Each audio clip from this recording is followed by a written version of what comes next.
Hello बच्चों, good morning. मैं आपको क्लास 9th का मानचित्र अध्ययन के बारे में बताऊंगा, जो आपको 9th, 11th, 10th और अन्य सभी परीक्षाओं में आपका पूछा जाता है।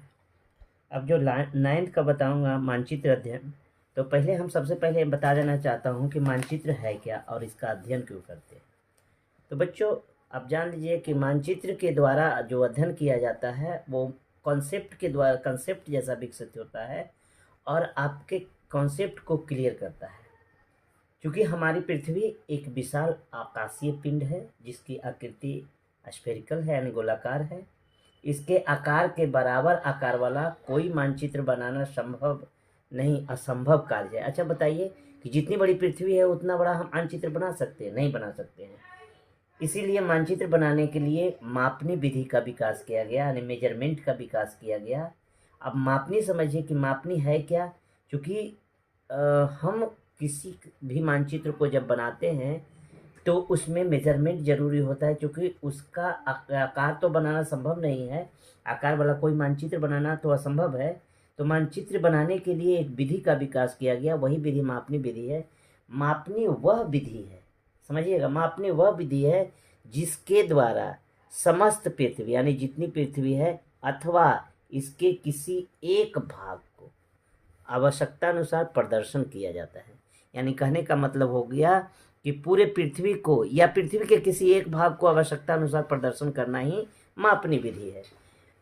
या इसके दूसरे अर्थ में इस तरह से कह सकते हैं कि मानचित्र की सहायता से धरातल पर दो स्थानों के बीच की वास्तविक दूरियां प्रदर्शित की जाती है। इसको लिख लीजिएगा बच्चों। मानचित्र की सहायता से धरातल पर दो स्थानों के बीच की वास्तविक दूरियां प्रदर्शित की जाती है।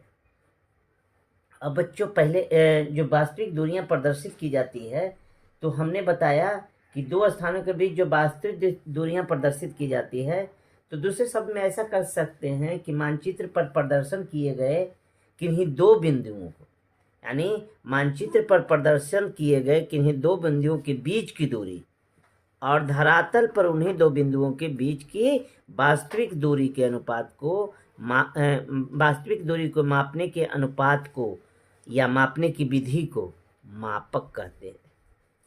फिर से समझ लीजिए। मापक मानचित्र पर प्रदर्शित किए गए किन्हीं दो बिंदुओं के बीच की दूरी,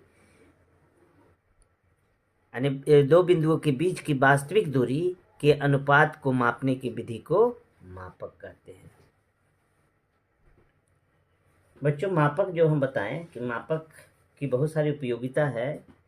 मापक भूगोल को जो है मानचित्र का विज्ञान भी कहा जाता है। भूगोल जो है एक कंसेप्चुअल सब्जेक्ट है। मानचित्र बनाने के लिए मापक का उपयोग अनिवार्य है। इसके बिना कोई भी मानचित्र नहीं बनाया जा सकता। जब तक मानचित्र भूगोल के विद्यार्थियों के लिए एक आवश्यक टूल्स भी है, तो मापक की बहुत बड़ी उपयोगिता हो जाती है। मापक की कुछ उपयोगिता है जिसको हम आपको बता रहे हैं कि मापक के बिना कोई भी मानचित्र नहीं बनाया जा सकता। चाहे कुछ भी हो जाए, मापक के बिना कोई भी मानचित्र नहीं बनाया जा सकता है। मापक धरातल का क्षेत्र को सही सही प्रदर्शित करने की विधि है। मापक जो है धरातल के क्षेत्र को सही सही प्रदर्शन करने की विधि है। मानचित्र के माध्यम से हम बड़े बड़े भूखंडों को या विस्तृत भूखंडों को मानचित्र पर लघु रूप में प्रदर्शित करते हैं, यानी बड़े भूखंडों को छोटे रूप में प्रदर्शित करते हैं। जैसे हम भारत का मानचित्र को बनाएंगे तो भारत का क्षेत्रफल 32,84,263 वर्ग किलोमीटर है।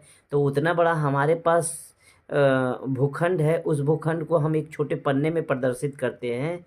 और विस्तृत भूखंड है, उसको हम किस रूप में प्रदर्शित करते हैं? लघु रूप में प्रदर्शित करते हैं। मापन की सहायता से किसी भी क्षेत्र का क्षेत्रफल की जानकारी प्राप्त करते हैं। यानी कि मापक की सहायता से किसी भी क्षेत्र का, चाहे आपके बगल का क्षेत्र हो या कहीं विशेष जगह का क्षेत्रफल हो, इसकी जानकारी हम प्राप्त करते हैं। मापक की सहायता से किसी भी धरातल को बड़े एवं छोटे आकार में प्रदर्शित किया जा सकता है। किसी भी धरातल को बड़े आकार या छोटे आकार में प्रदर्शित किया जा सकता है। यहाँ तक कि भवनें, कारखाने, रोड, सड़क, रेलवे लाइन आदि सभी का चित्र बनाने के लिए भी मापक की आवश्यकता है।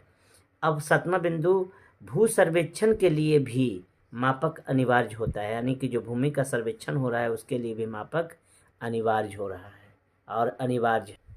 मैंने बताया है आपको कि मानचित्र का मापन के लिए इतनी सारी उपयोगिता है। अब हम ये जानने की कोशिश करेंगे, ये समझने की कोशिश करेंगे कि मापन प्रदर्शित करने के लिए कितनी विधियां हैं?